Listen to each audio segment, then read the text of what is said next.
Kalanidhi astro में आपका स्वागत है।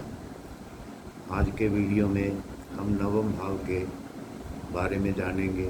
नवम भाव व्यक्ति का एक विशेष भाव जन्म कुंडली के अंदर होता है। अगर ये भाव अच्छी स्थिति में है तो व्यक्ति को सब कुछ जीवन में बड़ी सरलता से प्राप्त हो जाता है, और अगर नवम भाव अच्छी स्थिति में नहीं है तो व्यक्ति को जीवन में संघर्ष करना पड़ता है, उसके काम में बाधाएं आती हैं।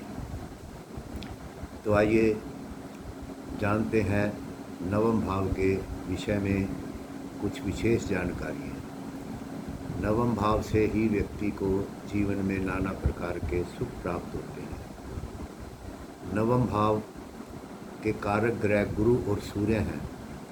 अगर ये कुंडली में बलवान हो तो व्यक्ति का भाग्य उदय होता है। अगर नवम भाव पर शुभ ग्रहों की दृष्टि योग हो तो भी व्यक्ति का भाग्य उदय होता है। आप अपनी जन्म कुंडली में लगन भाव, पहले प्रथम भाव को देखें। प्रथम भाव में कितने नंबर लिखा हुआ है वहाँ से 9 गिने।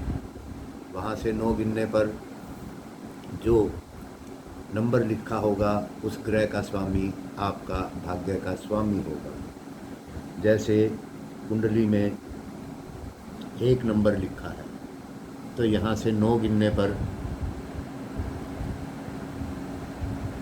नवम भाव में 9 ही अंक लिखा मिलेगा, और 9 अंक का अर्थ धनु राशि होता है और इसके स्वामी गुरु होते हैं।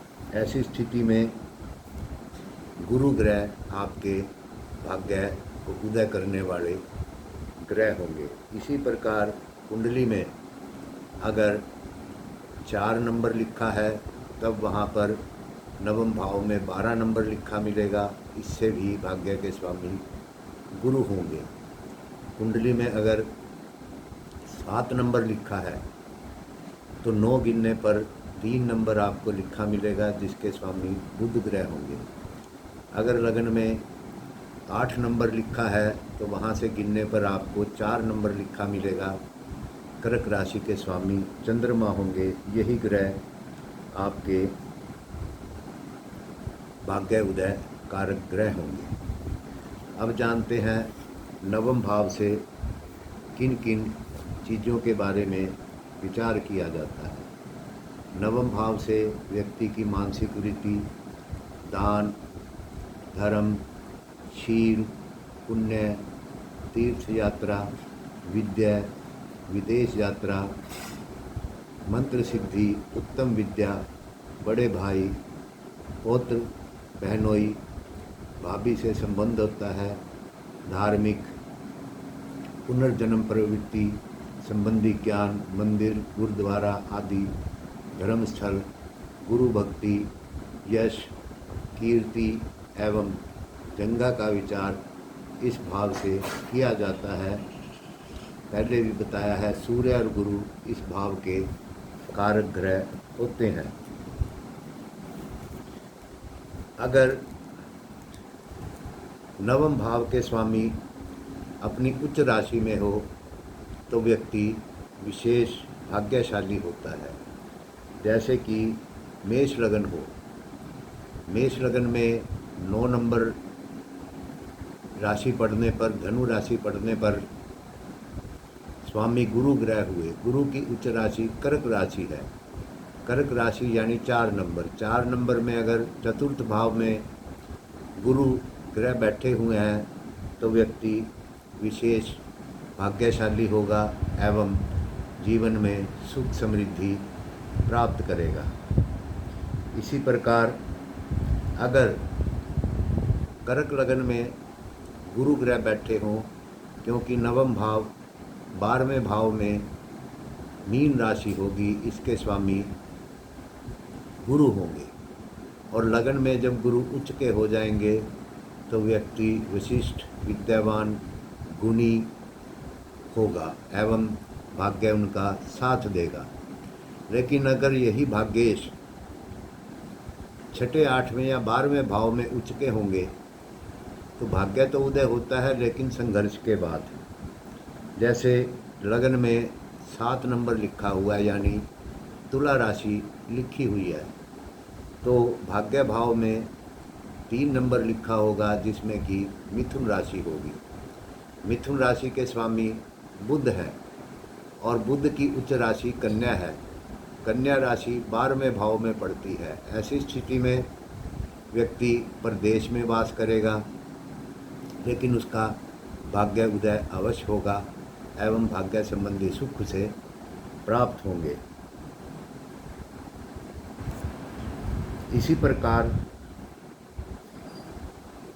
आपको इस विषय में जानना चाहिए, जब इन ग्रहों की दशा महादशा आएगी तब आपका भाग्य उदय होगा। ग्रहों के कुछ विशेष वर्ष होते हैं जिनसे कि व्यक्ति का भाग्य उदय होता है। जैसे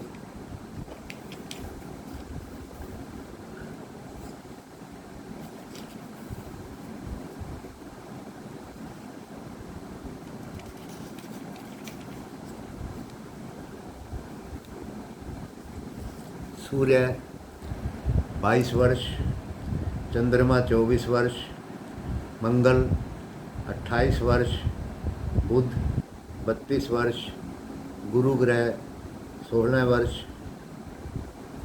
शुक्र 25 वर्ष एवं शनि 36 वर्ष होते हैं। अगर जन्म कुंडली में भाग्यकारक ग्रह आपका बलवान है तो इन वर्षों में निश्चित ही आपका भाग्य उदय होगा और इन ग्रहों की दशा अंतर्दशा आपको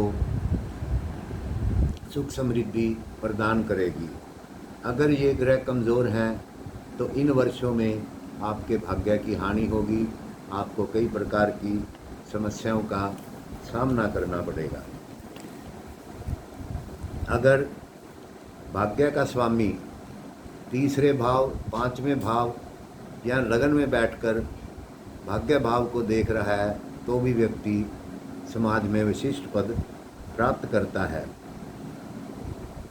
नवम भाव अपने स्वामी से, यानी कि भाग्य भाव का स्वामी भाग्य स्थान में ही बैठा हो तो व्यक्ति का भाग्य उदय होता है। नवम भाव का स्वामी शुभ ग्रहों से युक्त या दृष्ट हो तब भी व्यक्ति का भाग्य उदय होता है। नवम भाव में अगर क्रूर ग्रह भी स्वग्रह ही अपनी उच्च राशि में बैठे हों तो भी व्यक्ति का भाग्य उदय ऐसी स्थिति में होता है। भाग्य के कारक 2 ग्रह माने गए हैं, गुरु और शुक्र। अगर कुंडली में गुरु और शुक्र बलवान हो तब भी व्यक्ति का भाग्य उदय होता है। शुक्र बलवान हो तो 25 वर्ष आयु में विशेष सुख प्राप्त होता है और गुरु बलवान हो तो 16 वर्ष में विशेष सुख प्राप्त होता है। वह इनकी महादशा अंतर्दशा भी व्यक्ति को सुख समृद्धि देने वाली होती है। तो इस प्रकार आप अपने भाग्य के उदय के वर्ष और समय को आप जान सकते हैं। भाग्येश के साथ जो ग्रह बैठते हैं वो भी भाग्यशाली होते हैं, या भाग्येश जिन भावों में बैठते हैं उस भाव के स्वामी ग्रह भी भाग्य उदय करने में विशेष योग प्रदान करते हैं। अगर व्यक्ति के नवम स्थान में क्रूर ग्रह हो और वह शुभ राशि में ना हो तो ऐसे व्यक्तियों के पाँव में वर्ण चोट आदि का निशान होता है और बलवान ग्रह होने पर अनेक प्रकार से भाग्य उदय होता है। लगन, तीसरे भाव, पंचम भाव में अपने उच्च का कोई भी बली ग्रह बैठकर नवम भाव को देखता हो तो भी व्यक्ति का भाग्य उदय होता है। लग्नेश के बलवान होने पर, उच्च का होने पर भी व्यक्ति का जीवन में भाग्य उदय होता है। तो मित्रों, ये है भाग्य संबंधी कुछ विशेष जानकारियाँ। हर व्यक्ति चाहता है, जानना चाहता है कि उसका भाग्य उदय कब होगा। मिलते हैं अगले वीडियो में एक नई जानकारी के साथ। धन्यवाद, नमस्कार। हमारे चैनल को सब्सक्राइब करें, लाइक करें एवं शेयर करें।